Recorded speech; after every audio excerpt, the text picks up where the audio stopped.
that this has been a great day of learning, also a day of connectivity. And of course, I am excited. I sort of started this morning with moderation and will end today with me moderating the final panel of the day. And today I have with me a group of individuals who are directly responsible across various departments in DeKalb County for our procurement processes. So at this time, I'm joined by, we'll go from left to right. We have Ms. Shatasha Edwards. She is the Procurement Operations Manager of DeKalb County with Purchasing and Contracting. Next, we have with us Attorney Michelle Butler, and she is our Chief Procurement Officer for DeKalb County. Also, we have with us Attorney Phyllis Douglas. She is the LSBE, which is the Local Small Business Enterprise Program Manager here in DeKalb County. And we have one of our newest team members, Director Juliana Njoku, who is the Director of DeKalb County Planning and Sustainability. And last but not least, we have Larry Lobby, who is our Chief Fire Marshal here in DeKalb County. And honestly, as I thought about those of you who are present, the only person that I think we may be missing is an individual that's responsible for health services because we have so many restaurants in DeKalb County. So next year we'll make sure we add one of those individuals as well, because I'm sure there are some restaurateurs, tours that are sitting out here. So at this time, I'll allow each one of you from left to right to just do a brief introduction of yourselves. Good afternoon. Glad you guys stayed. I'm Shatasa Edwards. In my role, I'm responsible for the vendor management system with DeKalb County. I am your first stop. I am the one that will assist you with enrolling in order to be able to do business with DeKalb County. I've been here for a little over 10 years. I'm very familiar with how the county operates and welcome you guys to our iSupplier help desk with any of your questions to assist you in getting started. Good, all right. Good afternoon. I am Michelle Butler. I am currently the Chief Procurement Officer for DeKalb County's Purchasing and Contracting Department. I oversee over 50 individuals who participate in different teams within our department, and you've met one of my team managers, Ms. Shatasha Edwards. We are split up into 4 to 5 different sections doing different things, but all of them are interconnected to assist you in working with DeKalb County and offering your services or your goods with us. I have been with the county for, I just had this discussion earlier, I believe it is 12 years. And I have been in public service for 15 years, and I've been an attorney since 2008. Yes, 8. It rolls together these days. It does. But ultimately, thank you all for coming today, for coming to this last session of the afternoon. I know it's a lot. That was some good food, so we're all a little, going a downslide. But we appreciate you for participating and continue to engage with each other and with us because we are a collaborative partnership. Good afternoon, everyone. My name is Phyllis Douglas. I am a licensed attorney here with DeKalb County Government. I've spent about 14 years with DeKalb County. I was part of the leadership team when we created the Local Small Business Enterprise Program. I was tasked with drafting the original ordinance that created our Local Small Business Enterprise Program in 2006. I left the county after giving about 11 years of service and was recently asked to return about 4 years ago to assist in growing and developing the LSBE program beyond what it certainly provides to our small business community. So I was very excited to receive that phone call and asked to return to DeKalb County Government. So I've now been back for about 4 years, so that gives me, 15 years of service to DeKalb County. I live, work, play in DeKalb County. I'm a DeKalb County resident. I was educated in the DeKalb County school system, and I'm very proud to be working for DeKalb County Government and assisting our locally based businesses in learning how to do business with DeKalb County Government. I'm very hopeful that you'll learn and engage with us here in DeKalb County. We are open for business under our new CEO, Madam Lorraine Cochran-Johnson, and I'm hoping that you'll be educated on how to engage the LSBE program, also how to engage our procurement department. The LSBE program is currently housed in the purchasing and contracting department. We are there to advocate on behalf of locally based businesses. We are here. We have a table outside. We have representatives from our team present here today that will assist you in answering questions about the program. I've been licensed as an attorney for about over 20 years, proud graduate of John Marshall Law School, also a proud graduate of an HBCU, Florida A&M University, and proud to serve DeKalb County Government. Well, good afternoon, everyone. I'm the youngest member to the DeKalb family, but I've lived in DeKalb County ever since that I've moved to Georgia. I love DeKalb County. I think this is one of the most amazing counties here in the state of Georgia. The diversity is definitely one of its key points, but it's really the quality of the people that are here. So my name is Juliana Njoku. I'm the Director of Planning Sustainability. Coming to my department means that you're finally ready to take that leap of faith into your idea. My department deals with the licensing and permitting for either your businesses or for your developments. My team works diligently in the one-stop shop, as we affectionately call it, where we're here to see you through the process for you to get licensed and for your businesses to be able to have a legitimate standing, to be able to qualify for all the things that were available to you here through the grant programs and to other initiatives that they have in play. I've been in government now for well over 25 years. I actually started my career doing international development work for the United Nations, and I've been doing domestic government work for now the better part of 15 years, spanning different cities, counties, and other municipalities, to include a stint as a consultant working for private development companies, non-for-profits, as well as workforce development initiatives here in the state of Georgia. I'm really excited about lending my skills and my talent to the place that I've lived, that my daughter has gone to school.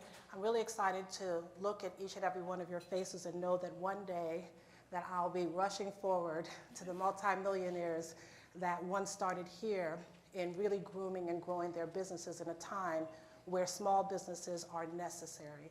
You guys are the #1 employers, and my department is here to support and assist you to be able to get your licenses, to be able to have your businesses legitimately standing, to be able to have your structures in play, for you to be able to advance and grow. So I welcome the opportunity to really meet each and every one of you if I've not. My staff is here as well. One of our leadership staff here is one of my deputies, including most of my business licensing team has also been available throughout the day. We're here to serve you and to also complete the mission led by our county CEO to make sure that when you think of DeKalb County, you know that DeKalb County is not mission impossible, it's mission possible. We are open a bit for business, for sure.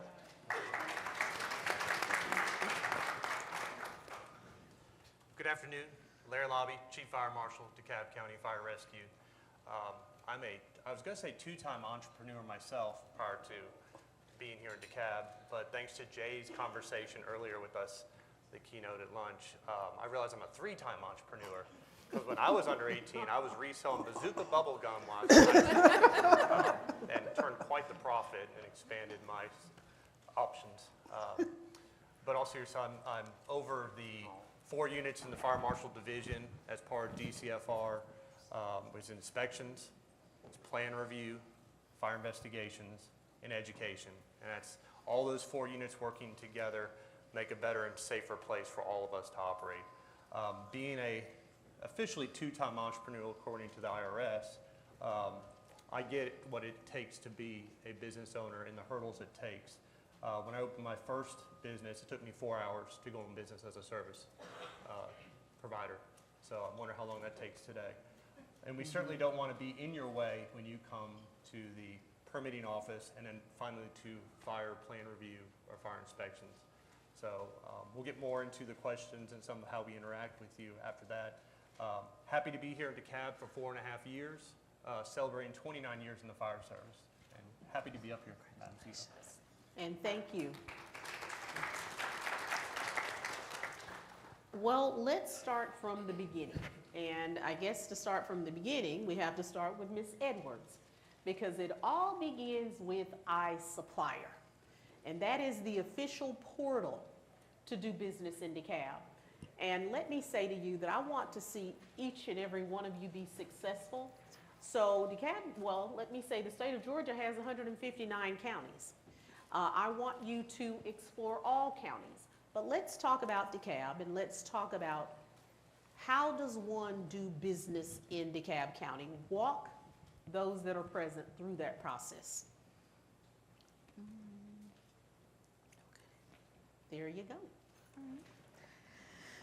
So to begin doing business with us here at DeKalb County, you have to register in what we call our iSupplier system, which is a part of our CV360 financial system.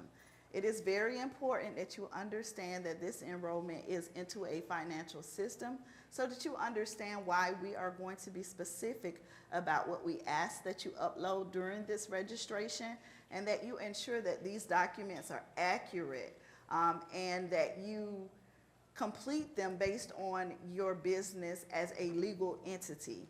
One of the issues that we see time and time again is businesses that operate under fictitious business names. I'm not sure if everyone in the room is a Georgia business, but the state of Georgia does require that you register your fictitious name and or trade name, or we cannot use it. So if you branded yourself in the neighborhood, you need to also brand yourself with the government so that we can make sure that we can get you registered. And let me say, I think that step is called the Secretary of State's office. So you can go there, and that is where you register your trade name.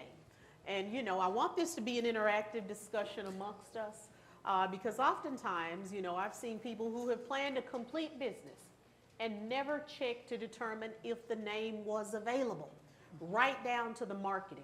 So as you begin that process, I urge you to go to the Secretary of State's office, determine whether or not the name is available, and also visit GoDaddy if you will have a website to determine what URL, because oftentimes you have to work so that those things work together. And Madam CEO, in addition to the Secretary of State's office, trademarks and fictitious business names and DBAs must be registered with the Clerk of Superior Court in the county in which your business is located.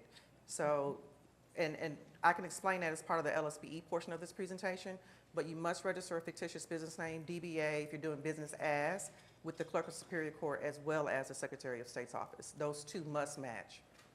And let me say to you guys, we will be, for all of those who registered for this particular summit, we will be sending out, if you receive my newsletters, I like details. So we will be sending out sheets, a cheat sheet that will walk you through everything that you're hearing here, and you'll also be receiving this presentation. Okay? So outside of completing the application, you also need to make sure you have a business license. DeKalb County, for one, requires, even if you're home-based, for you to have a business license. It is not the same as your Secretary of State registration. There's a lot of confusion in that area with our suppliers. You need to make sure that if you are going to intend on doing business with DeKalb County, that you go ahead and get that license process started, even if you're using a service out of your home, or if you're on the computer using a service, you need to make sure that if it is operating within the confines of DeKalb County, that you have a business license. And I think from my experience in researching these applications, when we review them, most of the surrounding counties and cities around DeKalb County require business licenses for home-based businesses as well. Right? So we would need for you to make sure that you have a current W-9. Current means that it must be signed and dated within 12 months of your application submission, Again, make sure that you have your legal entity name on the W-9 that matches your registration name on the application. You also will need to make sure that you have a banking document. We know that most people don't get checks anymore, but if you do, we do accept those voided checks.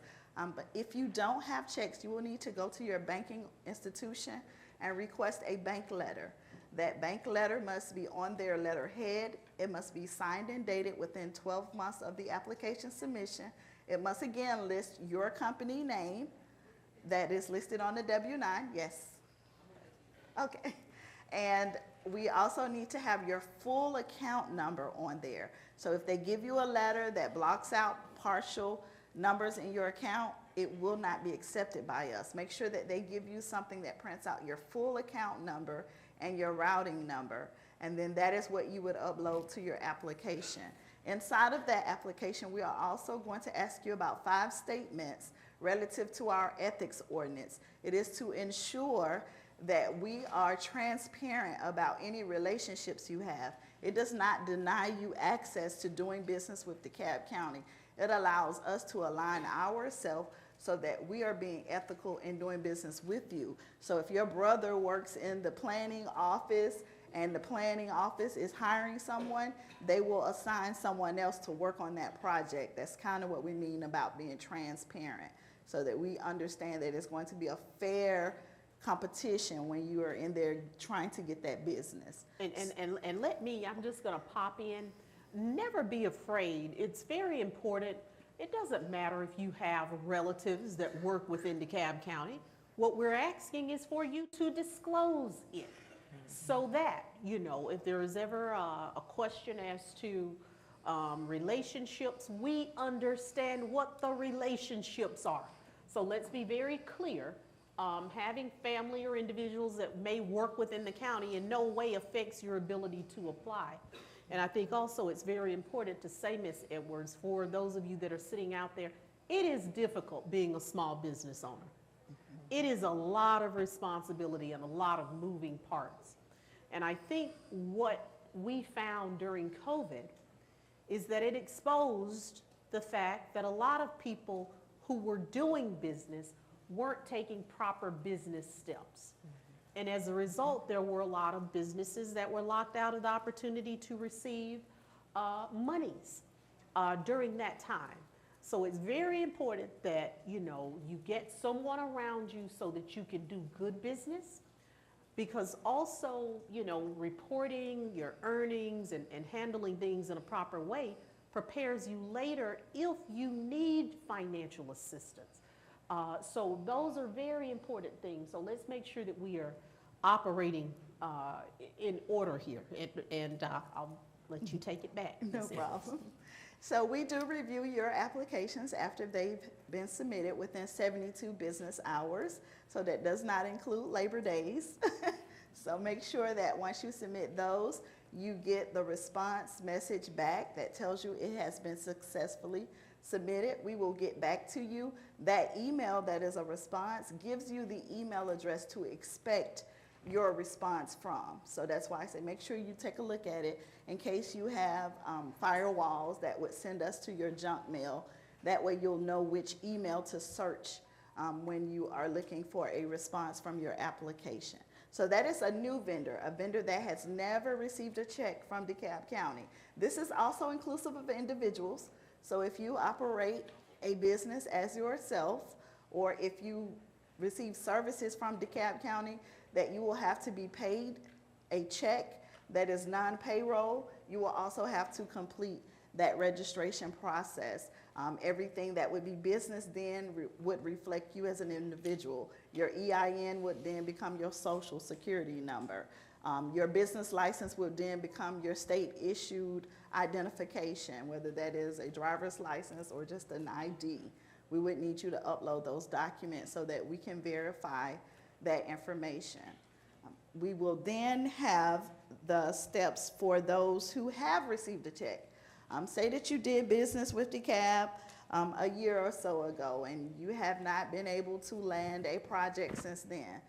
However, you don't know how to get into the system and make sure that all of your information is accurate. when you get this new opportunity. You want to log into the system. In order to do that, we are going to need to verify that you are who you say you are. We trust that you are going to do business in a ethical manner. However, we have to protect you as well as ourselves. So we're going to ask you for some documents that only you should have, or documents that cannot be requested if someone hacked your email and given to them, and then they can provide them to us. Remember, I asked you when you first registered for a banking document, which means that your banking information is in our system.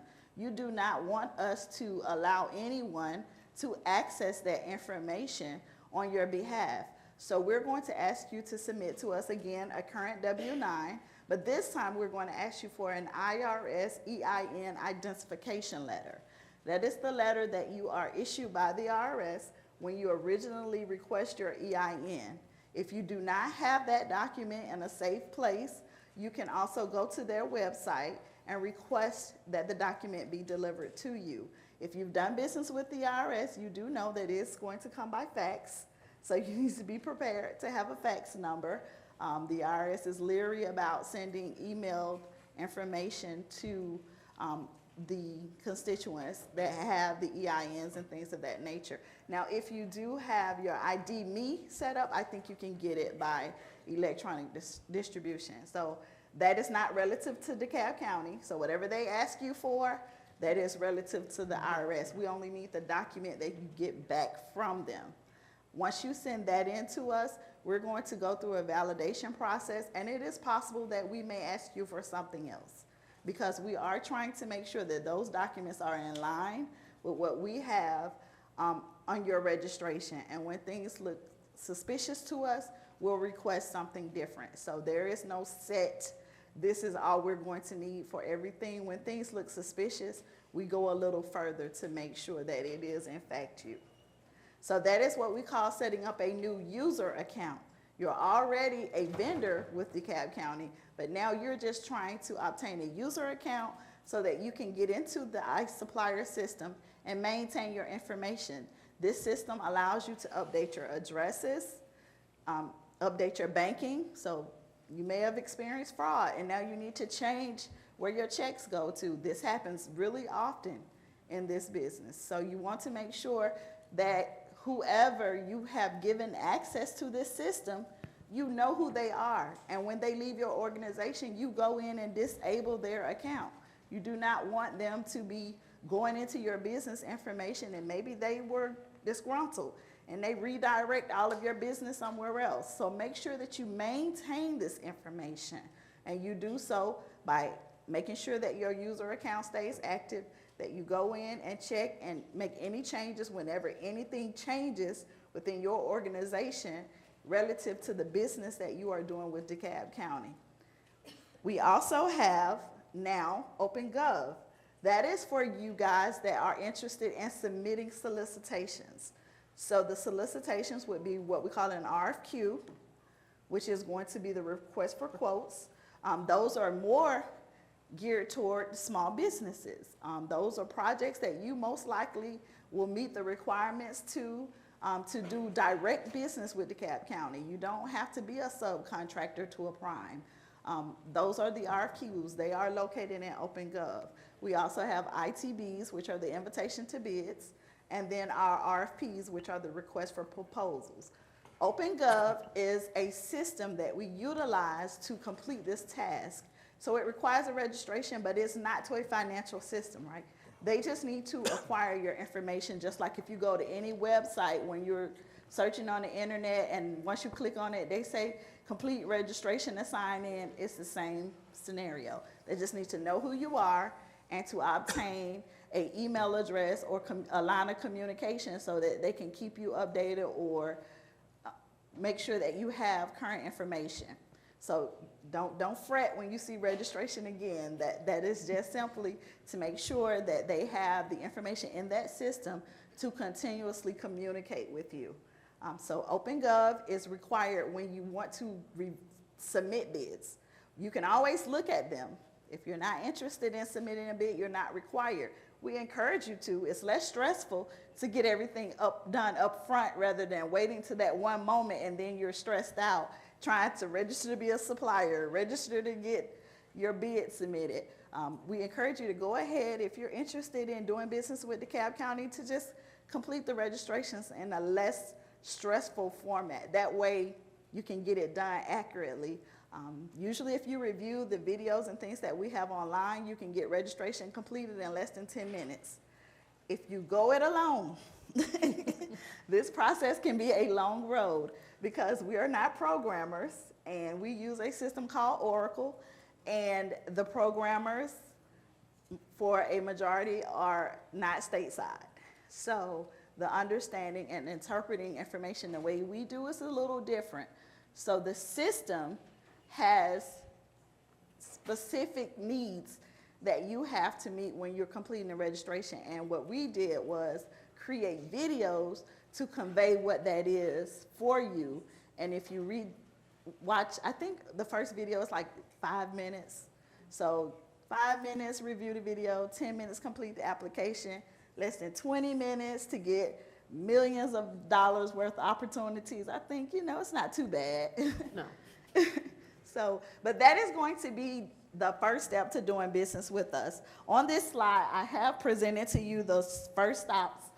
If we're going to release these videos, there are hyperlinks to those locations and some key websites for doing business with us. We also have a place to submit open records requests, so you can go on and research contracts from our contract list to see if it includes any services that you may provide so that you can align yourself. So when that opportunity presents itself, you are ready and you have all of the pricing that previous vendors have submitted, the proposals that they put together so that you can see how does it compare to yours. That opportunity is right there on our website, on our open records request. You can use the contract list, which is also there, to see those contracts, get the contract number, submit the open records request, and get those documents, and do your homework. The next slide we have is just a breakdown of what I just discussed with you about suppliers that have done business with us, with those links, and information to our supplier help desk. I mentioned it to you earlier. That is a small help desk. It's not a call center, but we're doing our best to support you guys so that when you call, we can answer your questions, we can assist you with any concerns that you may have, or you can alert us. Like I said, fraud is real. A lot of people have email situations where they get their emails hacked. You can alert us immediately through this email if you've had a compromising situation so that we can go ahead and make your account inactive. We can do the validating later. The inactivity allows no payments to be dispersed to the wrong person, which is then a delay, because if we issue a check, we got to cancel the check, we got to go through the bank's process and wait so many days before you can get additional money. We don't want to hold your money up. So if you let us know, we can just make things inactive until we sort everything else out. So you want to use those email addresses and those phone numbers to help you out and make things easier for you. And then I think on this last slide we have here is the process. You're going to work with many departments here in DeKalb County. You're going to be told to provide those services and goods because that is what they need. The process, they don't, but there is a process. And so here is just a quick process. If you're interested in doing business with someone, you need to first quote them. You need to make sure that you provide that quote in a written format, because that quote can then be used by the county employees to prepare what we call a requisition. That is for them to request to use your services or to provide to you a purchase authorization. Right? Once they provide to you a purchase authorization, as a registered vendor, you will get notification in the iSupplier system that that purchase order has been assigned to you, and it also will be delivered to the email address that you assign when you register as your ordering email address. So it's 2 ways you're going to be notified that we are now engaged in a business relationship, because that purchase order is your authorization to go ahead now and provide your service and/or good. Once you receive your purchase order, we're going to go through the process of confirming receipt of those services and goods. And now when I say we, that is the county staff. Once we identify that we have in fact been provided the services and/or goods that you committed to us, we're going to receive on them. Once that receipt has been made, you can also post an invoice in the system. So you deliver, you post the receipt. You post your invoice. That receipt is there, you can then get payment. We are net 30 by standard. We do have one other benefit for being an LSBE. You become net 10. So being a certified LSBE with DeKalb County, you don't have to wait 10 days for your payment, and it's based on your invoice date, not once you provide the services and/or goods. So whatever the date is on your invoice, that is how net terms are established at the county. So if you didn't get your invoice out until 30 days later, as long as the invoice date matches, then the system automatically applies the date. And then our team will do what we call a three-way match to make sure everything is accurate and you are released payments. The system allows everything to happen very fast. If you go about it a manual way, it requires man. And that means that man has to take their time and do things for you. We are a very large entity. We have over 50 departments, thousands of employees, millions of dollars worth of purchases each year. Your one invoice, as though it is important to you, is not always going to be important to the person that you are emailing and talking to. So you go through the process and it doesn't matter. It's going to assign based on the terms. It's going to keep moving forward without anyone ever touching it, as long as it is in compliance with this process here. Any questions in regards to the purchase process? And let me say that, we work really hard to make sure that we're meeting the timelines on the payments for our vendors, because we understand that oftentimes there has been an initial investment on your side. So we take that very seriously in terms of once those invoices get there, I want us to be at 100% in terms of meeting our payment deadlines to those of you who do business with us. Yes. I just wanted to prepare other entrepreneurs who are going through that process, that although it does say for bank documents, most banks won't give you a bank letterhead with all that information on it. So it's just best to go the voided check route, because that was something that I learned going through the process, and it delayed us for a while. Understood. Yeah, most banks will require that you come in and get what we're asking for. It is not a phone call. Really? Yeah. Okay. I went to Wells Fargo, Bank of America. It was like 3-4 banks we went to, and none of them would give it. And we kind of went back and forth with your office that you all were requiring something that the bank doesn't distribute or give out. Yeah. It has, I do know that that process is an obstacle for some. I've talked to some bank reps myself and on behalf of some people that were trying to get that document because they didn't have checks. Most of those banks that you mentioned, though, I have gotten letters from, so it may be something that, if you shoot me an email, maybe we can reach out, because Wells Fargo is our bank, the county's bank, and So they're they the ones that understand our require, process. they're the ones that require that we get this Yeah. document. So that's, yeah, that's why I said send me an email so we can see which branch it was.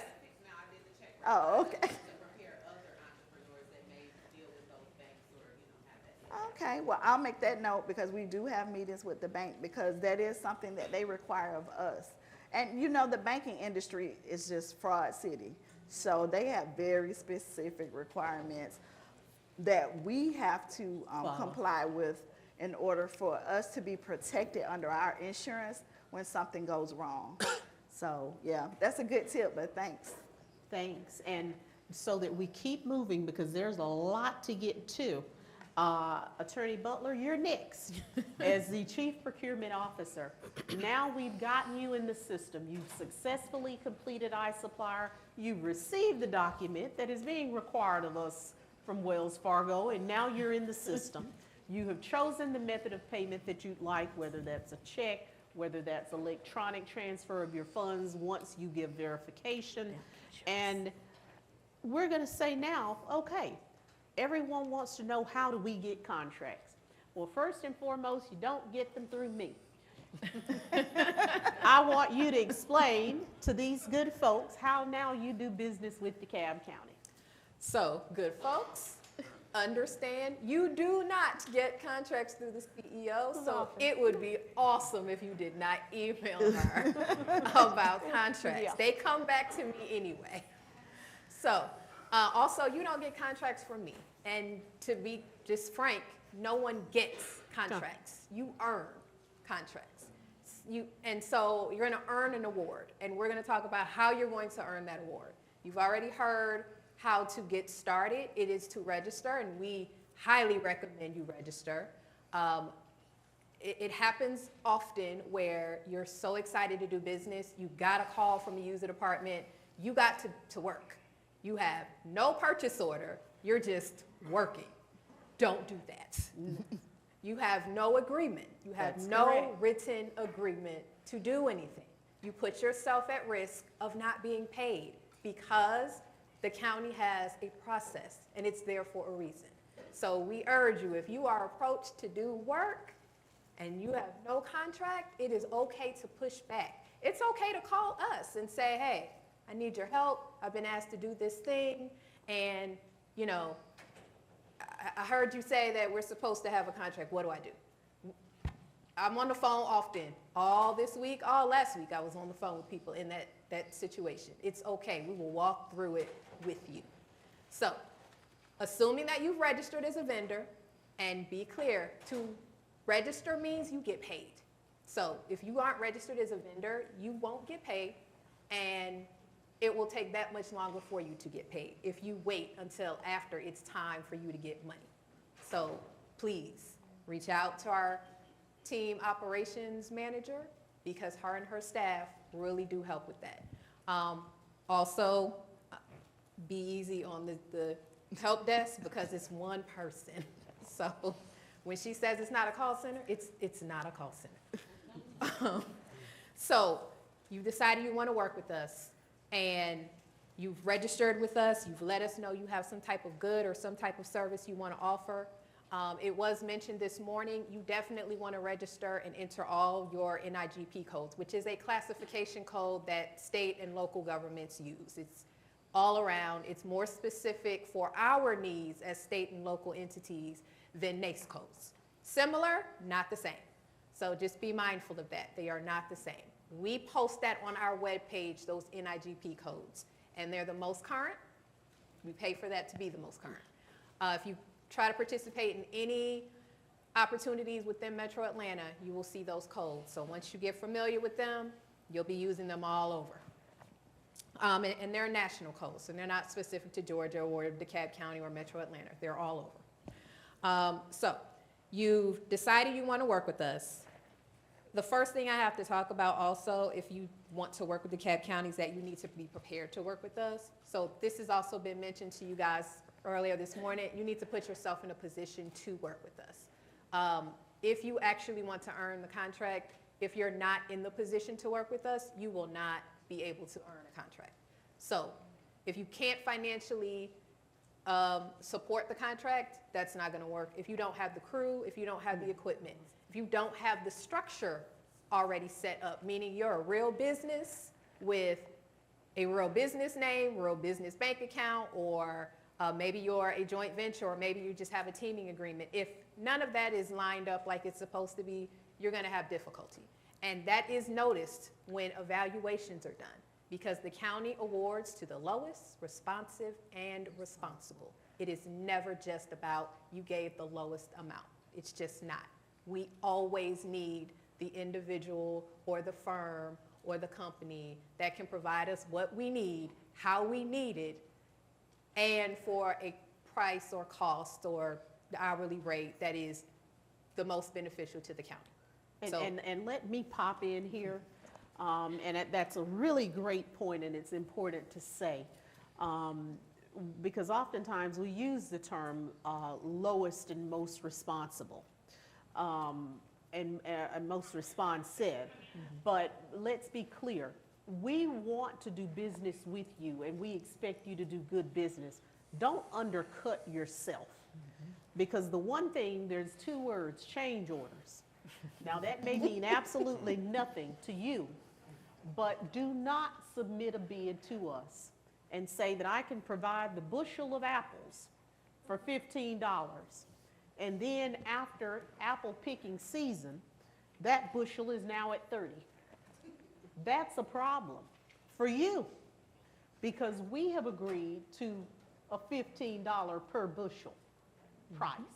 So just make sure you're realistic in what you say, because I appreciate the fact that you look very carefully at those dollars to make sure that it makes sense, because oftentimes things are caught before those contracts come out that just plain and simply don't make sense, and that's a red flag.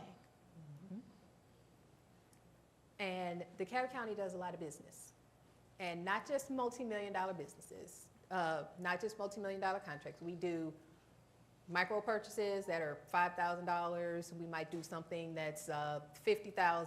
We do a lot of business. There is room for everyone. So with that said, that doesn't change that we're also looking for the lowest responsive and responsible.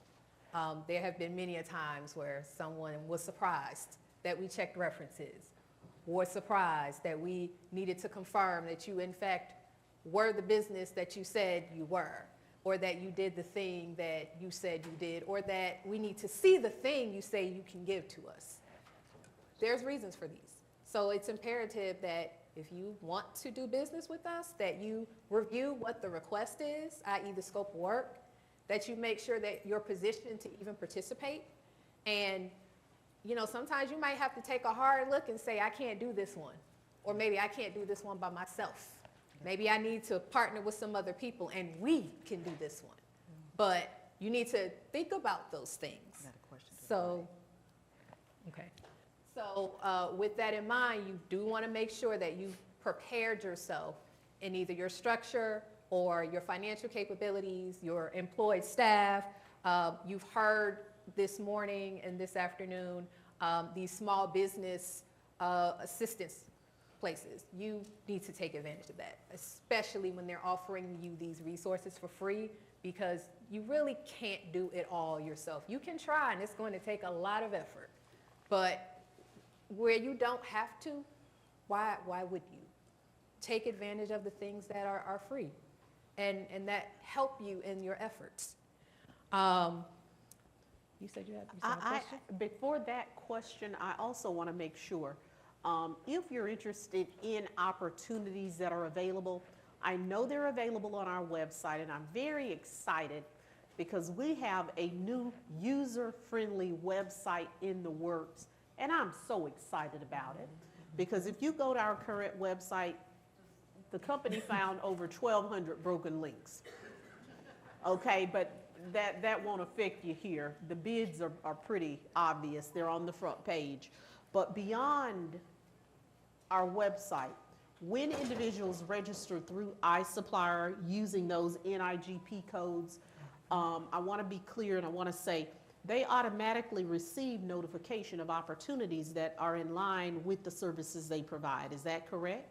So that is part of the market research and the advertisement phase. So because you have placed your NIGP codes in there, if you register in OpenGov, as has been indicated here, you will get those notifications. If you don't, we can manually do it, and we do, but you run the risk of not getting the information. So, and to be honest, I think the easiest thing here, I see an opportunity for improvement. We should not be manually contacting you. I think the least thing we can ask of you is to be responsible enough to have a good email address on file that you as a business owner check. So I don't like that, us having that responsibility, because honestly, there's enough to do. You know, the system should work. And let me be clear, we're not always masters. DeKalb County is in a state of evolution, so to speak, in many ways. We have an update coming too, and we just brought in an agency to review our procurement process, because the last update to procurement had been what year? 2014. 2014. And again, you know, I'm excited to see us move these balls down the field. So we're going to update that. We're not going to say that again. You're going to make sure you have emails in the system, and automatically, based on those codes, you receive notification. And was there still a question related to this process? Yes. Hi, how's everyone doing? Just one question in regards to the contract. I don't know if I heard it correctly. Did you mention that you had to be able to financially support the contract that you're bidding for? Yes, Absolutely. you should be able to financially support the contracts that you are bidding on and that you win.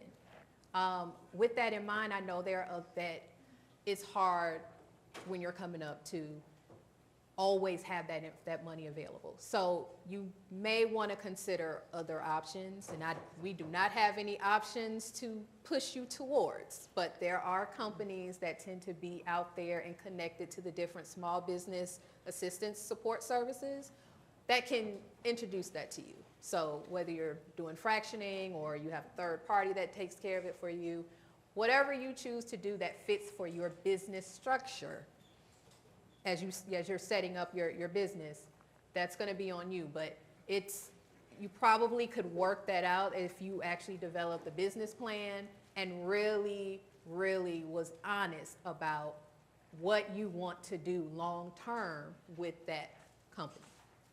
Because that means you're going to have to be thinking about upping your staff. Do I have an attorney on staff, or do I just pay for that a la carte? Do I have The a materials. business capture manager? Do I have the equipment on hand? Do I rent that equipment all the time? Do I own it all the time? You're going to have to figure all that out. That's not anything that you can do overnight. That's research. That's preparation. And honestly, you know, you never want to get to the award stage and you've been given a contract or an opportunity and you don't have the resources to meet the obligation. That's a problem. And that has occurred. And that, yes. So that is why, you know, it's important to, I don't want to use the word scrutinize, but to ensure that people have the capacity to deliver. Very important. And yes, go ahead with your question.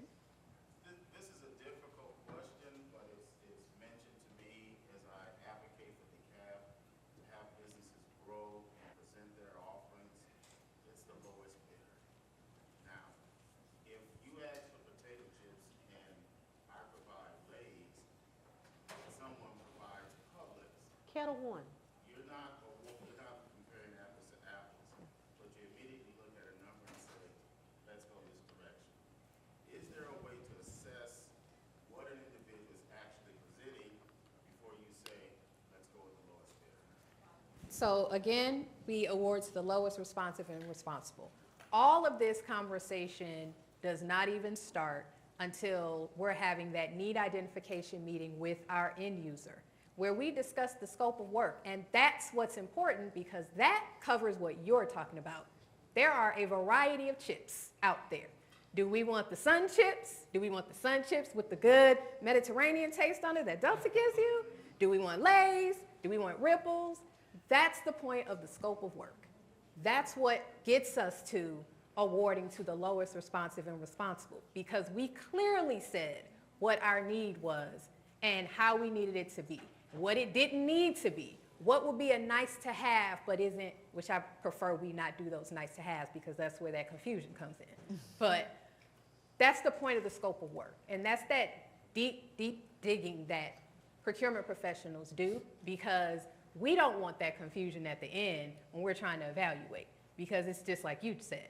Well, how are you determining that this is supposed to be the lowest responsive and responsible when they both gave you chips, but this one is no ripples and this one is with ripples? So it's all about the scope of work. And we value that communication when you see that there's an issue with the scope of work. That's what your Q&A portion is for. When you see things like that, that is the opportunity to say, hey, your scope of work is a little wonky. Can you explain what you're looking for? Because that can be fixed for all people to see. But when you wait until after the fact, it leaves room for interpretation. Great points. And Director Njoko? I just wanted to add to your question, and I want everybody to remember that you're looking at a government entity. We have to always bear in mind stewardship. If everything that we do is to the liking for the individual business or to even our liking, we want all lays.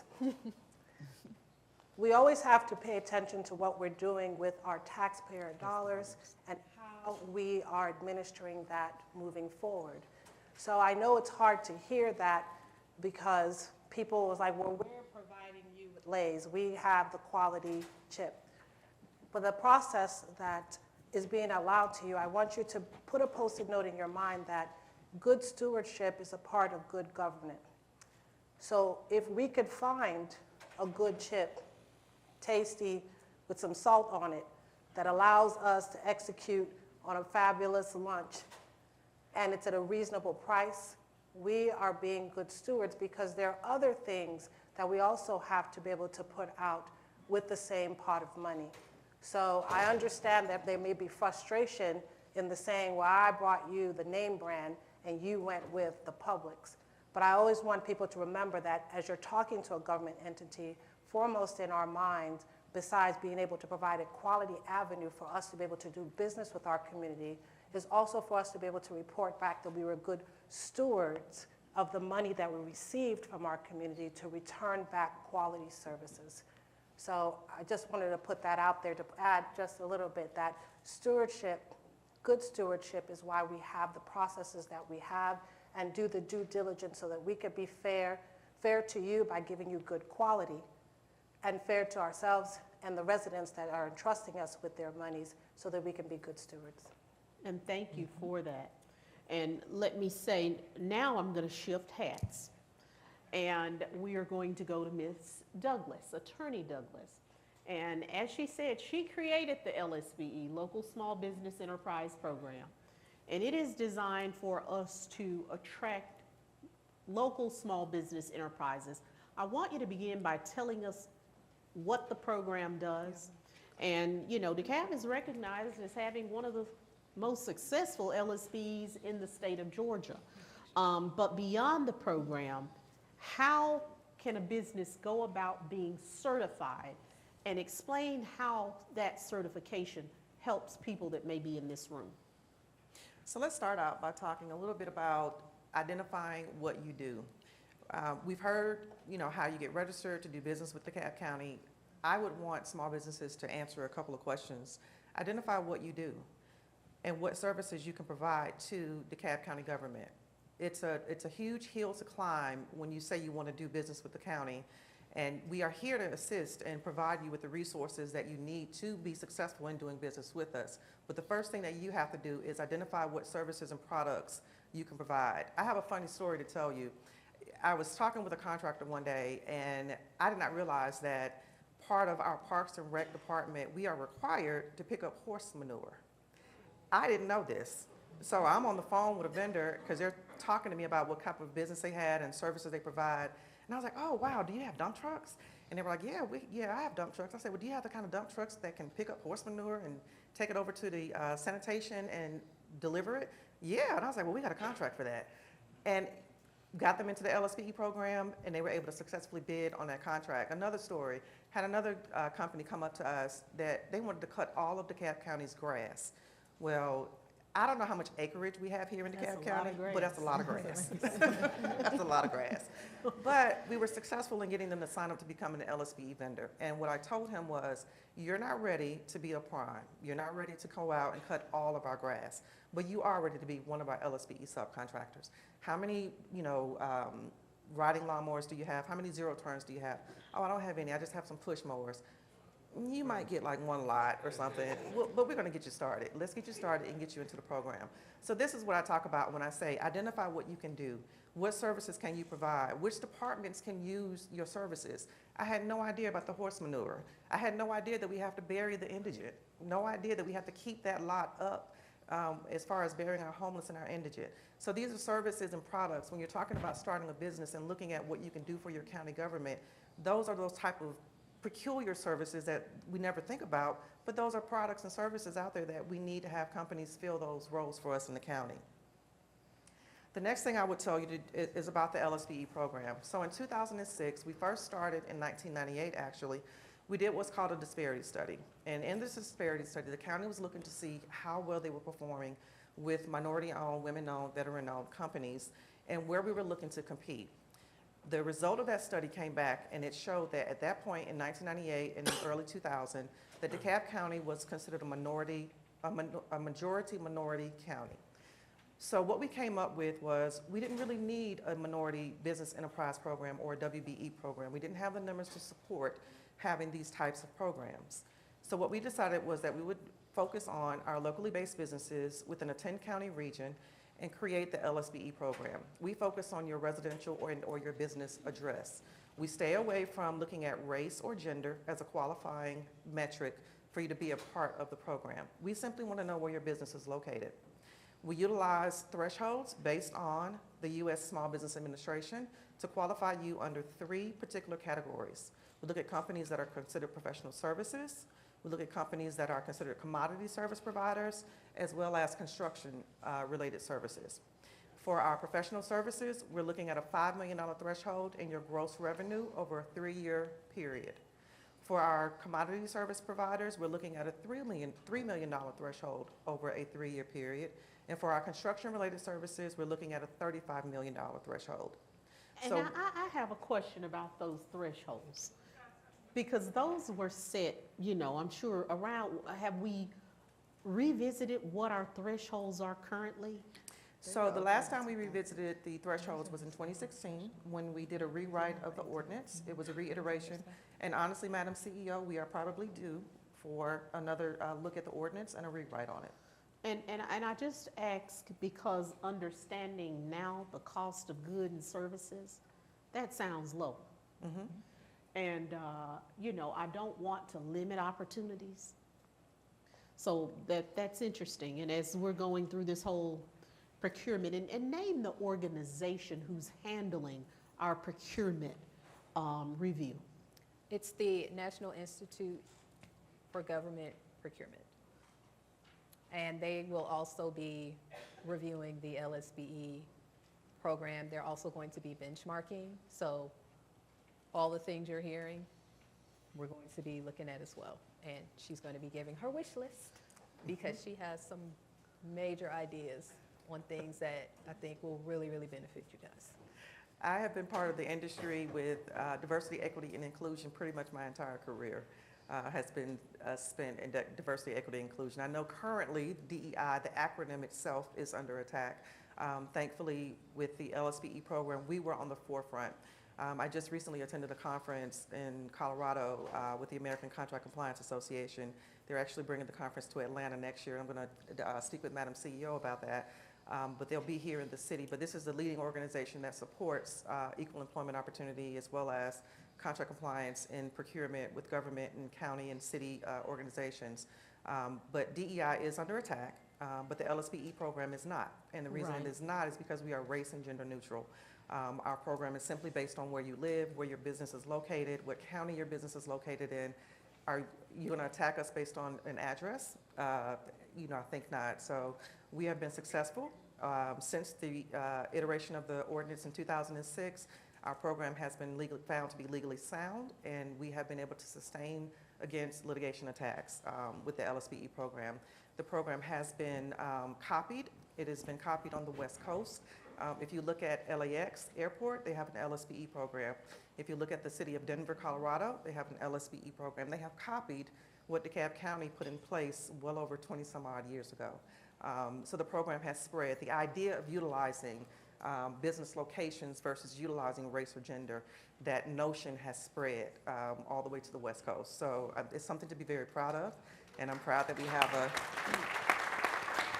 Now, another thing that I'd like for you to share, because with our LSBEs, we try to bridge access to opportunity and share how we go about doing that for individuals that are present. So what we do, so let me describe what the LSBE office does. So we are housed in the Purchasing and Contracting Department currently. And what we do is we certify companies by offering an application process. But what we do is we advocate for you. We sit on pre-solicitation meetings. So when they're in there, when Ms. Butler was describing about the reviewing the scopes of work, we're there. We're looking for those opportunities where an LSBE can participate with a prime contractor on our large dollar and also our micro contracts as well. We're looking to carve out opportunities for our LSBEs, and we don't simply listen to a department director telling us, well, we don't see where an LSBE can participate. We're going to find participation. We're going to find it. We're going to look at that scope of work, and we're going to drill all the way down. I have a small but mighty team of about 6 individuals that have been trained to have an eagle eye on these scopes of work to review what an LSBE can do. We do that, as well as we do contract compliance monitoring. So once the contract has been awarded by our Board of Commissioners, we make recommendations. The purchasing department makes recommendations on who should win the award. The Board of Commissioners is the body that awards contracts in DeKalb County. We are the unit that ensures that the contract is followed. When you tell the board that you're going to pay a prime, or prime is going to pay a LSBE subcontractor a certain amount of money, we're there to ensure that that occurs. We're there to ensure that that LSBE has an opportunity to participate, that they're showing up on the job site. We do have a process where primes can report poor performance or report great performance. We want to know how well our LSBEs are performing. We also are there to ensure at the pre-bids that questions are answered about the LSBE process. We're there for kickoff meetings, for NTP meetings. We are there with our LSBEs all the way through contract origination, through contract termination, and also providing them with other opportunities and informing them when opportunities are present in the community, or as well as for DeKalb County Government. That is another portion of what we do as well. We are hitting the streets, as my team likes to call it. We're getting out into the market. You know, of course, we're in the post-COVID time now, so we're trying to make sure that we have a presence. We're trying to rebrand what we do as far as the LSBE program, making sure that you have a face to associate with the program and have your questions answered. So we're partnering. We've partnered with Decide DeKalb. You know, thank you to Dorian DeBar. We're looking to partner as well as with the DeKalb Chamber of Commerce. We've done some seminars with DeKalb Chamber of Commerce, but we have what's called a DeKalb Supplier Academy. What we're looking to do is increase the supplier pool for DeKalb County Government. We want to provide suppliers directly to DeKalb County Government, and we want to teach and train and educate them on doing business with DeKalb County and all the resources that are housed in DeKalb County. Everything is sort of like a silo. Like these small businesses, you guys come and you're like, well, I don't know how to get this, or I don't know how to get that. We're trying to become sort of that central location, a centralized location where we can inform you not only on doing business with DeKalb County, but what resources are out there to help you grow and develop your business so you'll be ready to compete. Because it is a competitive process to get contracts in DeKalb County. It's not easy to win them in with DeKalb County as far as our procurement process itself, but we want to educate you on what that is and make it a simplified process. And let me also add, there is an incentive for the primes, meaning the larger companies, to do business with the LSBEs because they do receive points for utilizing the services of our LSBEs. So there is a baked-in benefit to them, and it creates the opportunity for an opportunity for the LSBE. And I think that is, you know, really important because in many instances, you may not have the capacity to have a seat at the table because that prime could very easily handle the job. Mm-hmm. But for them, the opportunity to bring you on board, work alongside you, and receive those additional points, which could make the difference in an award, becomes attractive. So what Madam CEO is mentioning are the benchmarks. So that is something I do need to touch on before we move on. DeKalb County is one of very few jurisdictions that has set a benchmark where primes must include LSPE subcontractors, and they must include them at a 20% goal. So what this means that for our sealed solicitations, and that threshold is $100,000 or more, there must be at least a 20% participation with one of our LSPE subcontractors. So that is the value. If you're looking for the value in becoming part of our LSPE program, that's where the value it can be found. Becoming LSPE certified, you then are placed on a list where our primes must search that list for those projects, and they must include at least 20% participation. If they are unable to meet that 20% benchmark, they must supply what's called a good faith effort. And so we have staff that are trained in the procurement department to review the good faith effort and to ensure that they took the effort to find an LSPE. I just spoke with one of our LSPEs. He owns a staffing company, and he said there should be no reason why any prime should come to us and tell us that they can't find an LSPE, because guess what? A staffing company finds the individuals and the personnel for you. And I was like, that's a great idea. I got to start telling people that. So there is no reason, no excuse why companies should be coming to us in procurement and telling us they cannot locate an LSPE. We have them, we certify them, and the board, along with our chief executive officer, has set the benchmark at 20%. That is also something that may come under review, looking at our goal setting. But that is part of the process. When you talk about DEI and you hear about MBE or WBE programs, they usually have or try to have a goal setting portion to it, but that comes from executive leadership setting that goal that we must follow. Yeah, I have a question relative to the LSPEs. Do we have a directory that contractors can go to? Yes. Currently, our directory can be found on our website, and as Madam CEO mentioned, we are updating the website. But currently, that information can be found on our website. You can also contact our office. We're more than happy to provide an electronic list of our LSPEs. We do work alongside the WorkSource department, as well as with the First Source Jobs Ordinance. If they cannot locate LSPEs, we do refer them to WorkSource, because you also have a listing of laborers and individuals who are looking for employment as well. So we do have the First Source Jobs Ordinance that goes hand in hand with the LSPE ordinance as well. Now, one question, how many of you in here are LSPEs with DeKalb? Okay, so I see a room filled with opportunity, first and foremost. And in terms of those who desire to become an LSPE, how would they go about doing that, Attorney Douglas? So currently, we are in a manual process.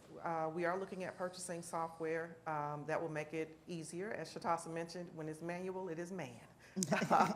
So we are, you can reach us and contact us, and I believe I have a contact page. Let me go back. And what we will do again is include this in the resource. I am big on resource directories. Peaceful protest protocol, you name it. I like to put all the resources in one little book and make it easy. So we're going to put it in both our newsletter, and we will send it out to you. Yes. So that you can register. And we do need to get that in some digital form. Yes, we do. It's on the last slide I had too. Okay, and it was covered in the last slide. And I don't want to go over on time. Is it okay now if we, do you have any closing remarks, Attorney Douglas? No closing remarks other than we look forward to working with you. If you have any questions, we are outside. My team members are here as well. And we look forward to doing business with you. We look forward to it. Absolutely. Yes. Douglas, one point, the chamber is working on a program that we want to link LSPE. Yes. So I'll be reaching out. We want to get this program off the ground in 2026. One point, Madam CEO, if I may. Yes. We are in partnership with, and we collaborate with the UGA SBDC. Tulu is here. She's sitting right there. Wave your hand, Tulu. And also Dorian DeBar with Decide DeKalb. Jeffrey Lofton is my contact there.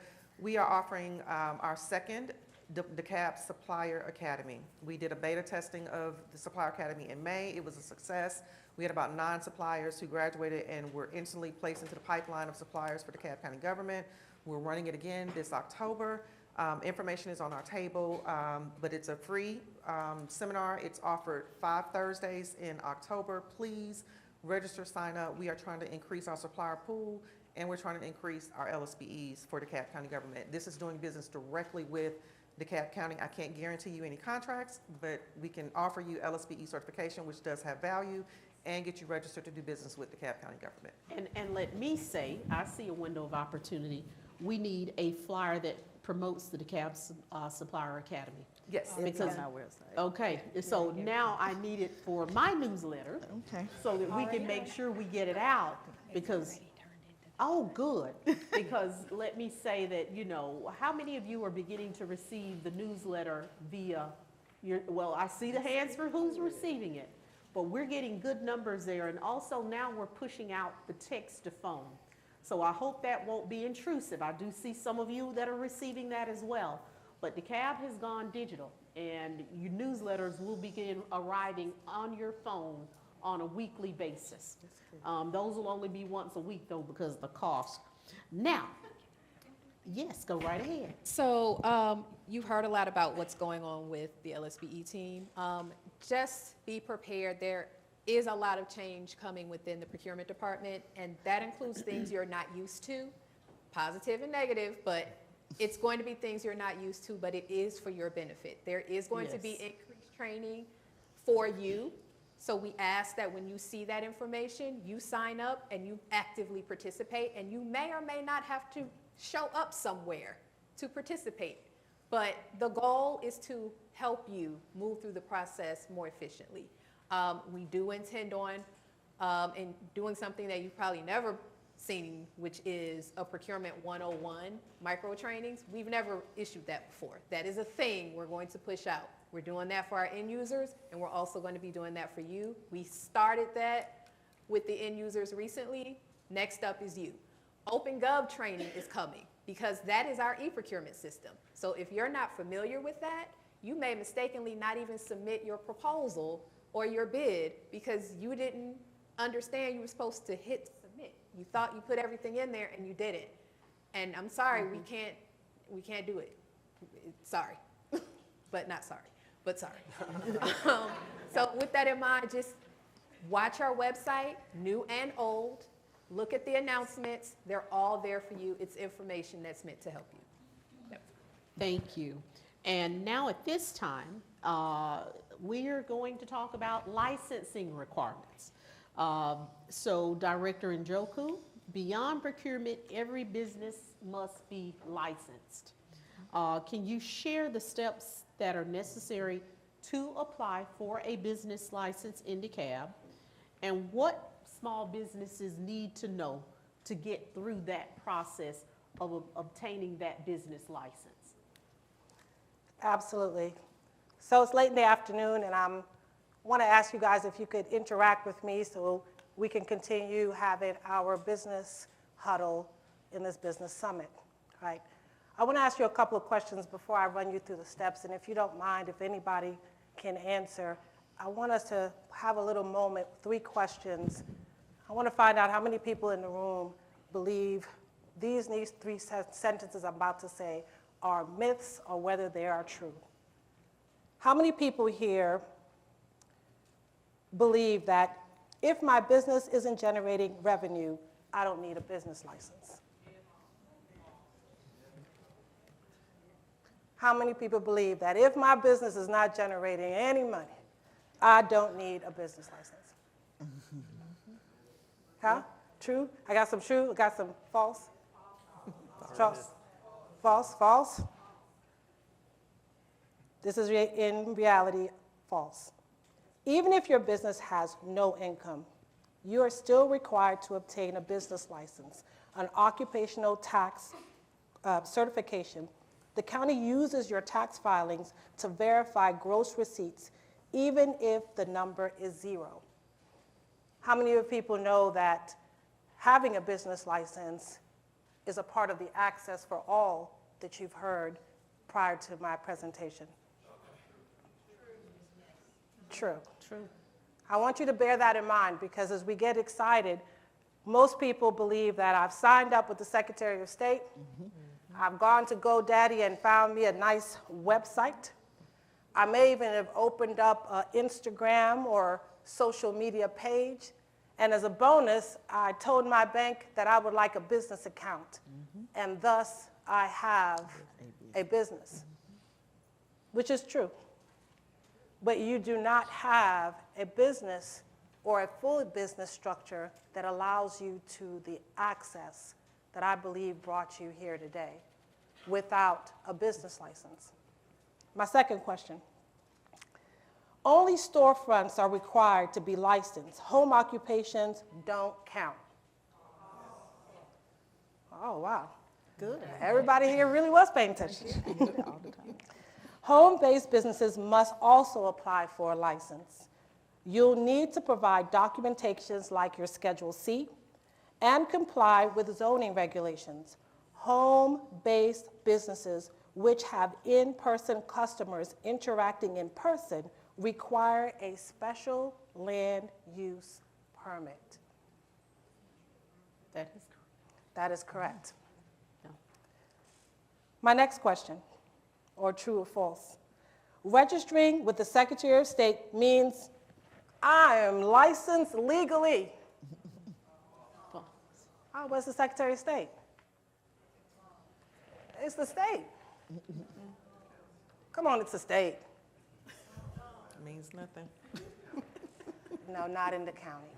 Yeah. Right. The reality is, state registration is only the first step. You still need a local business license from DeKalb County to legally operate within the county. Without it, your business is considered unlicensed, even if the paperwork is in order.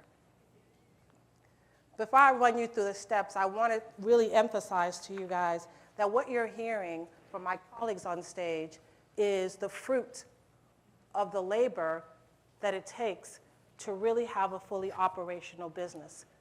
But the step zero, before I run you through the actual steps of getting your business license, the step zero is the most important step of all, which is preparation. How many people here, when you thought of your business idea, also thought about the preparation it would take? Came up with a business plan, looked at a business budget, contacted the SBA, sought free training, looked at your county website, looked into your business communities, found peer-to-peer individuals that are doing what you wanted to do. Before your business really, really can take form, there's preparation that is required. Because in your preparation, that leads you to the very next step, which is your application. Can we say preparation? Preparation. Before application? Before application. Please help us out. Please. Please help us out.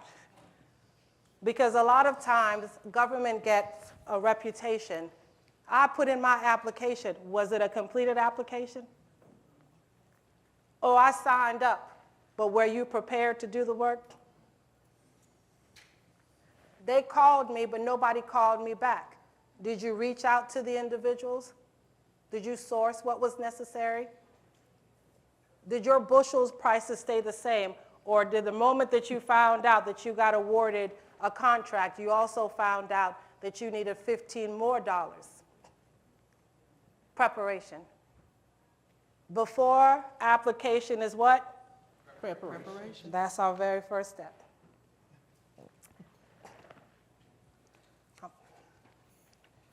When you prepare for your submission, it's going to lead you into your application.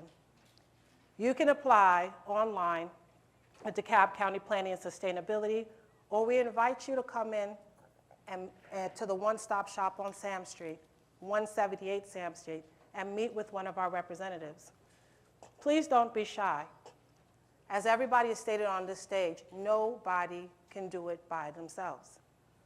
And this is the first time, or if you're starting your business, I want you to take the first step to recognizing that a part of you not doing it by yourself is engaging in the business community that you have locally. Once your application is submitted, you pay your fee. Once your fee is processed, your license is issued. Now, how many people feel like once I got that one-time license, I don't ever have to come back to you guys again? That's it, I'm licensed. I got my SOS and I got my license, and that's it. No. It's yearly. Annually, we want to be able to know how you're doing.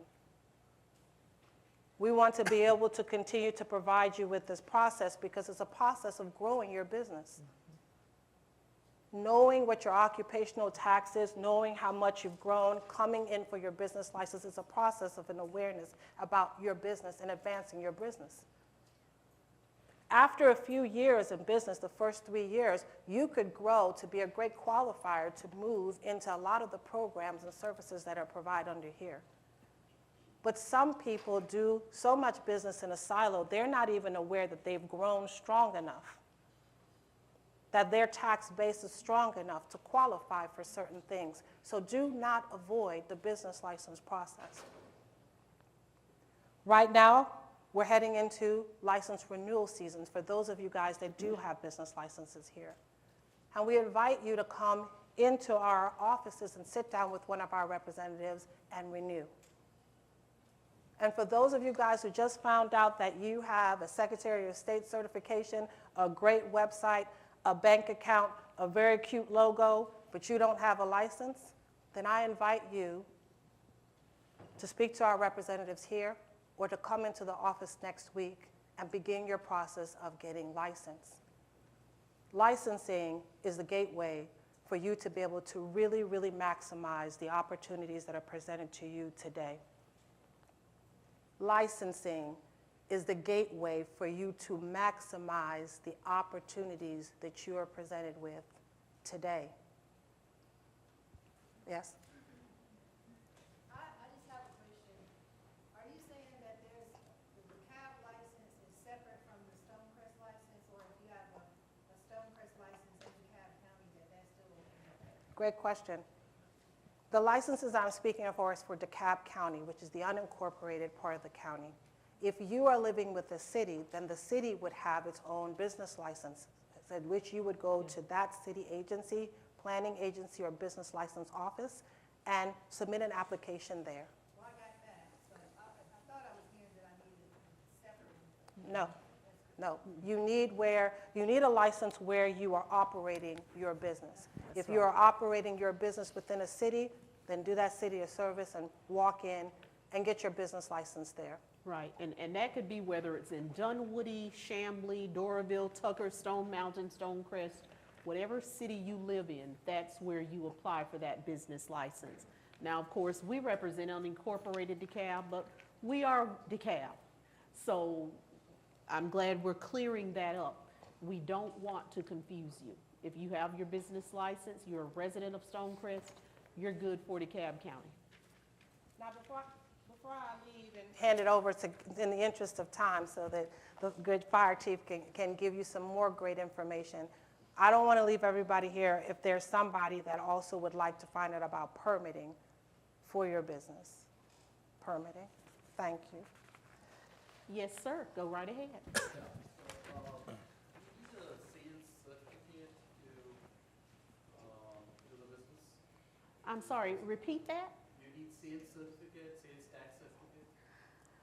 No, that will be required based on the project. Yeah, that's the project. So some projects that have federal funding will require that you have registration with SAMS. Oh, okay. So, and we ask when you register, if you do have a SAMS ID, we have a box for you to put that information in. And that way we know when we have different people within the county that are looking for suppliers that are eligible, they can pull you automatically because you've already completed that information. Those NIGP codes, they can search when they're looking for suppliers for their individual purchases that are not relevant to a solicitation. They can search for those suppliers using those NIGP codes. So that's another benefit of it. Make sure that you get those codes in as accurate as possible. We go into our system and search for suppliers. It pulls up a list for every supplier that has those codes. They can click on your profile, see your SAMS ID, and see that you qualify for them to do business that may have a grant tied to it, a federal grant tied to it. Another question in the back? Yes? Thank you. My name's Ethel. Can you clarify what the county does to protect the addresses of those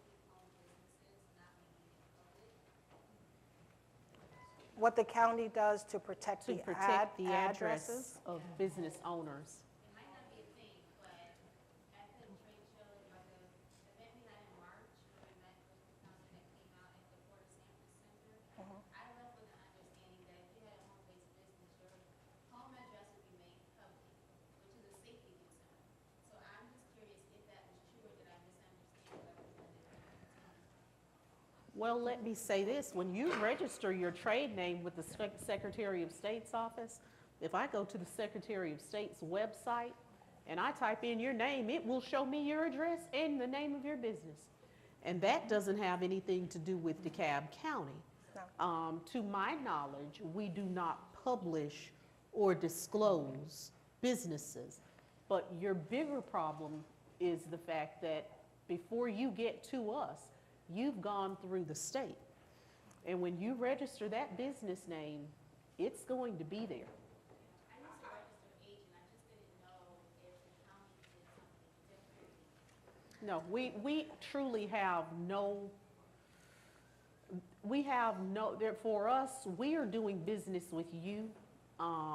There's no reason for us to publish your information. Yep. I-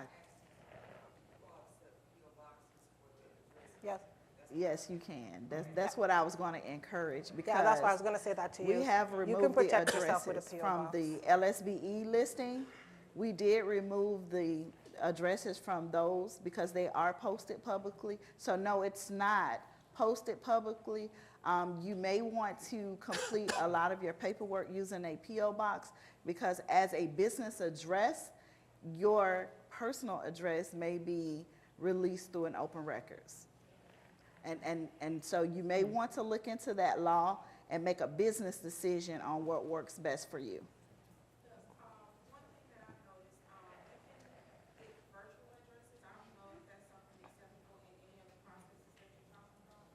Is a virtual address acceptable? And pardon my ignorance, is a virtual address a post office box? I've never heard of that. No,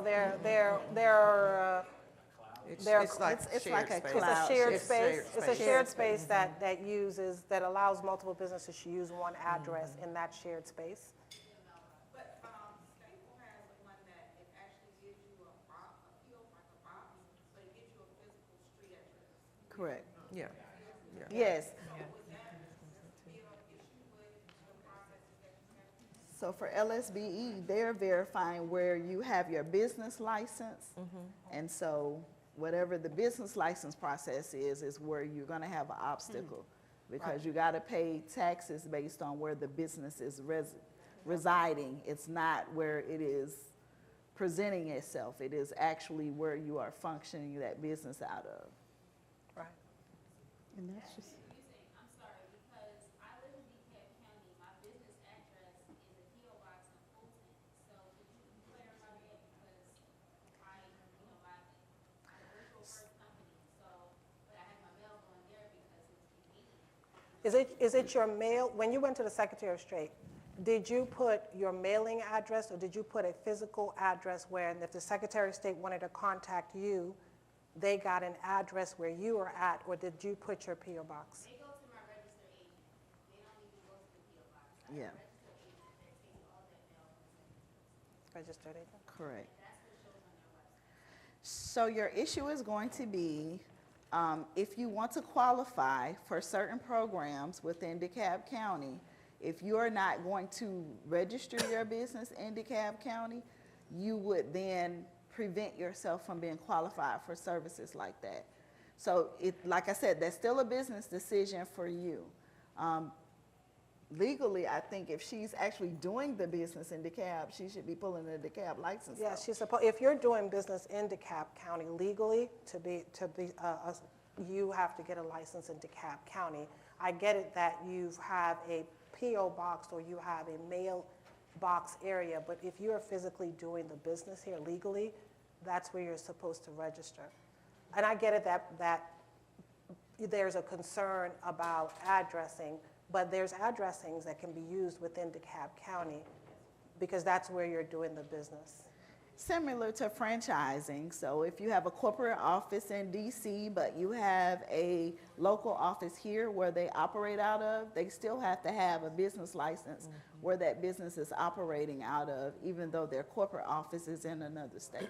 And let me say, the application does seem to be extremely clear.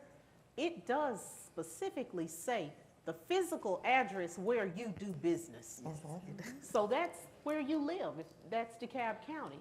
You're not doing business in Fulton, although you may have a P.O. box there. So I think that honestly, you know, it's not a gray area when you read the application. And just that I don't want my physical address released through the open records or anything else. That's what I'm trying to get clarity on, because the way y'all spoke to alluded to the fact that this would be incriminating someone, but it wasn't Yeah, if open records come to DeKalb County, we are governed by sunshine law. Whatever address you've given us, then that could be released. So I want to be very clear on that. So with that being said, we do not publish your address, but, you know, and I don't know what the likelihood would be, but that is a possibility, so I will not sit here and say that it isn't. Okay? Thank you. My name is Monica Maldonado, and my company is DeKalb. We have been in business for 41 years in DeKalb County. Thank you for all that you guys are doing on LSD. All this about certifications and everything that we talked about this morning, GMSCC, WIDEC, and so forth, are very important. I hear a lot of kind of beginning type of information, because I have a state, I have a certifications. You name it, I got it. I'm in a growth mode, meaning I need business. I have one person assigned to DeKalb County only, calling different departments, going into the website, looking for opportunities in my creative field department. Not a lot of it is in there. And so my thought is like, I'm always looking for the low hanging fruit, the 25 and under that doesn't have to go there. But then I call every department, and of course, you know, people are busy and the people might be working whatever, but I don't get called back. So I'm here and I say, I got everything. I got solid business, I got good reputation, I do work very well. I just need a chance. I work with DeKalb County Sanitation, watershed, and so forth, but there's so much in my county, as the CEO say, there's opportunities, there's stuff, and I do all my stuff, everything that you guys talk about right here. I said, 41-year-old business I got. So now I need to grow. And I'm not talking about 10 million, I'm at 3.5 million company, I'm still a small business. You know, I'm It's okay. And, wow, and let me say to you, what you just described in terms of how to scale your business and get business, you know, for us, and doing what you do in particular, I'm not sure how many RFPs, but throughout the year, there are some opportunities for various contractors in your area. But let's talk about what that looks like offline, because I did spend 2 decades in mass media and communications, newspapers, marketing, advertising. And let me say to you that you may want to knock on, I'm not sure what doors you're knocking on, but let's talk about it. Because, and let me say to all of you that are sitting here, if there's ever anything that I can share with you from my experience that may help you, that's what we're here to do. It is bigger than just DeKalb County, okay? And Chief Lobby, we're gonna move down to you now, because permitting and inspections, you know, those can be quite intimidating, to say the least, for small businesses. And can you talk to us about the FAR permitting process and the inspection process, and include the requirements that are necessary for small business owners, and also within various areas and cities? Absolutely, thanks. Got me on, there we go. Absolutely, CEO. Thanks for the opportunity. We'll go through the 2 main channels that a small business summit person would follow, whether it be you're finally ready to leave the home-based business and step into a brick and mortar, or if you're an absolute, you're starting something that needs to move into an existing structure or build it yourself. So permits are required. All right. So as you go through that, whether it's new construction, renovation, or change in use, what's change in use? Maybe today it's a Wendy's restaurant, and tomorrow it's going to be a bank, or vice versa. It's a bank yesterday, it's going to become a Wendy's restaurant. So those are change in uses, and that's where you're going to need a design professional to prepare drawings for you to submit through the process. We're going to get to some tips and tricks towards the end of this, but that's the one piece. And it couples nicely with Juliana's presentation, where you get through the application and where you're making permits, and then you've got a lot of helpful documents to get you through that process. The other magical one, I think, where we really touch a lot of small business in this county is move in as is. You found you a suite, somebody who's doing a similar thing to what you want to do, whether you're a business preparing taxes, whether you're a hair salon, one of those type of businesses, and you're not going to build anything, you're not going to renovate the space, you truly are going to move in your finishes and furnishings and make a profit. There's a special place for you in that application, and we actually, great timing with this summit, we launched a new program about 6 weeks ago where we take you out of this permit process and have a field review with a fire inspector in your facility. You submit on that short form a little sketch. They show up, they verify. No, they didn't build walls. They didn't tear down walls. They didn't renovate this place. Then they turn to you, I hope, and say, hey, are you ready for an inspection? Because while I'm here, I'll give you an inspection and get 2 for 1 and get you faster in the business. We've had great success. We've now served 200-ish businesses in the past 6 months, or 6 weeks doing this. And let me say, you all deserve a hand clap because we're moving the ball down the field, because, you know, we're looking at practices across DeKalb to simply do what makes sense. And, you know, I've had over the years too many businesses say, well, it's not a new use. Why am I going through this process? And I agree. If it was a restaurant, it's still a restaurant. Let's move it on down the field, because there is a lot of costs that can be associated with the renderings and the drawings. And let's talk about that, because I know personally for me, when I've done certain things, I'm meticulous. I'll sit there and I'll save the money and I'll do a hand drawing to scale. But again, you know, we're talking now individuals who are moving beyond the home, that are moving into brick and mortar, and how do you do that? And what those inspection processes look like, because in order to open your doors, we have to ensure that certain requirements are met. Absolutely, and that's where the move-in as-is process. We go out there and we verify your sketch or your information you provided in that process, and hopefully you are ready. But I'll tell you what, my inspectors, we've had a special training. All these inspectors are already certified plan reviewers also, and they're told, say, hey, look, if the business owner didn't draw a straight line on a perfect rectangle, we're good. You demonstrated good enough. You're not an architect, we're not expecting that. And then if, you know, I'm there and I see like all these exit signs in this room, required equipment may not be up to date or may not be working properly, I would say, hey, look, this is your plan review time right now. Fix that, call me back when you're done, and I'll perform your inspection. It won't cost you a re-inspection or a revisit fee. But if you're ready, I'm gonna take care of you right there and then and help you get open and tell you what the next steps are. Now let's talk about maybe you are going to build something or modify a space, need a permit, need a design professional. You have options. In the built environment, an architect or an interior designer can perform this work.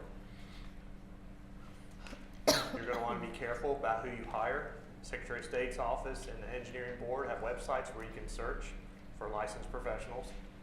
You can also find other resources to people who already do business here in DeKalb County or reside in DeKalb County.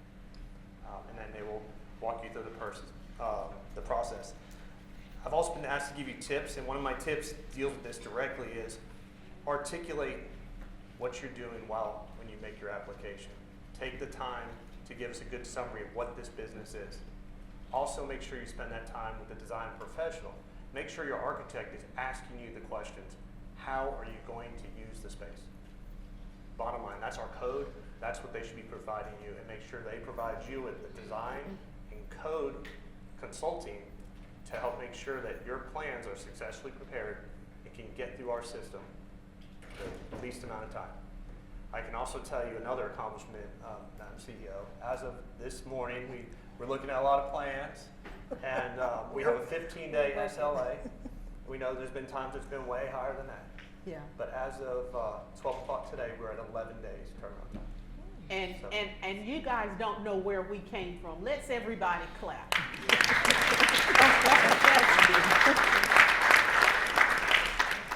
Because turnaround times, and we understand, as we do our best to become more business friendly, a lot of businesses simply don't have 6 months to get through a process.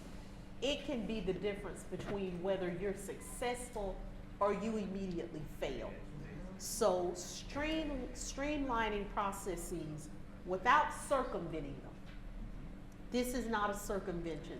And also we use a lot of acronyms, and when we say SLA, that's our service level agreement to you.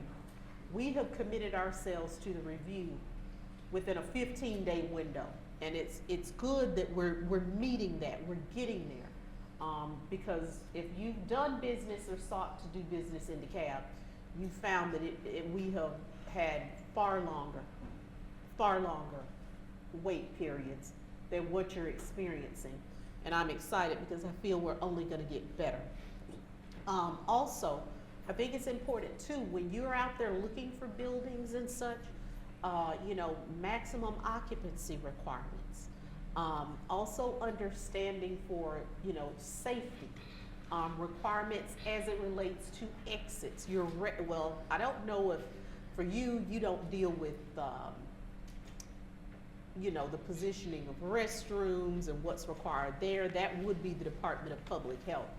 But make sure you do your research, and I'm just gonna be quiet and let you take it from there. That's a perfect segue for the final wrap on the information I was going to share is also delineating between, you work in our e-portal, and there's some good QR codes for you there, and that's how we operate. But we also provide services to the cities. We have numerous intergovernmental agreements and memorandums of understandings onto different levels that are provided for each of the cities. There's a couple cities that actually have their own fire marshal also, so there's different levels we engage at. In order for you to work with, say, let's see, like Chamblee or Doraville, they have a routing sheet. They will complete that form with you, and that's what puts us to work. They tell us what they want us to do per our agreements, and that's what you need to bring over to the portal. If you submit your drawings to their building department, that's only for their building department. When you get that routing sheet, the next step is for you to get it into the e-portal with that routing sheet and your documents. And we will review at the same time their building official reviews it. You don't have to wait for one or the other to complete before the next. Simultaneous is a great idea. It saves time. So. And also, let's talk about that, because across DeKalb, we're in the process of updating software. Because we have a lot of systems, to be very candid, that don't communicate well at all. So within 2 minutes, I'll say to you that coming online, and we're rushing, and I use that term because there is a sense of urgency here. Because you plain and simply, sometimes you're encumbered by the resources you have. And when you're working with old and antiquated equipment, you plain and simply can't get what you need. So departments weren't able to communicate. So we're very excited to have new software that is coming online as well. We were very cautious to have the necessary conversations to ensure that it grows along with us in the future. So not sure if you all want to speak to that or not, but I'm going to turn it back over again because we only have less than a minute now. For fire, we participate in that process too, and we want to have a more streamlined process also, so we're excited about where we're heading with this. I think we're in a really great place right now in internally, not just on the turnaround time for you and the customer, but we're very customer focused, and you can kind of see we all get along really well here, and you want that in your government, and we're going to partner to help you be successful. Well, good.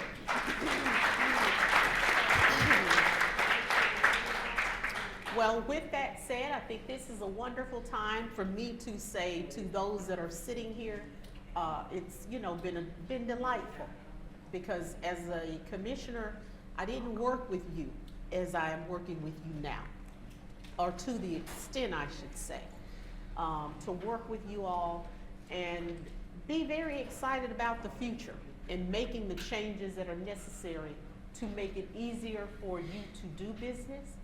Also hosting this summit so that we can ensure that we provide equal access and opportunity to people. So with that being said, we sincerely hope today that this was worth your time to be present. I also urge you to go into the community, and I need you to tell other people what you've learned here today. I encourage you, again, whether you live in DeKalb or not, to share our newsletter if you're receiving it. Because for us, I can't pick up a phone and I can't call everyone, but we can easily press a button and we can disseminate information to you. And take the time to look at it on a weekly basis. Take what you need, ignore what you don't. But for us, that newsletter is our first line of communication to bridge you to opportunities. Today, I've seen tons of people who need to go through our DeKalb Supplier Academy. So that, as we said earlier, success is when preparation meets opportunity. So that you have the certification necessary as an LSBE, so that we have you within that pool, so that we can bridge the gap between our primes with LSBEs who have the ability to perform. And we just look forward to doing good business. We look forward to diversity and applications that come in and walking you through the process so that you can grow your business. Because you're very important to us. I want your tax dollars. I want each one of you to be independently successful, because at the end of the day, besides property tax, business tax is primarily where we receive our revenue. So again, thank you all for coming. Thank you to the panel, because you all are working really hard. I see it. I know that sometimes it feels we can't work fast enough, but I can see the progress, and it makes me smile. To our partners, to people that made today present, let me acknowledge our Chamber of Commerce, Frankie Atwater, Sabrina Postdoctor. I'd like to acknowledge Dorian DeBar from Decide DeKalb Development Authority. I'd like to acknowledge Mr. Lauren Green, who also works with our WorkSource DeKalb here in DeKalb County, who is one of our new hires that has come in. And to all of our sponsors, Benchmark, I'm not sure if anyone is left here from Benchmark, International, let's see, I don't want to leave anyone out. So I'm going to the list. Also, I'd like to acknowledge the International Design Services team for supporting us here today. Our media sponsor, of course, DCTV, who we have made a huge investment in new technology, and also our bronze sponsors, which includes Jacobs, PON, RB Communications, Atlanta Black Expo, the Advanced Engineering and Construction LLC, C.D. Moody Construction, as well as the collaborative firm.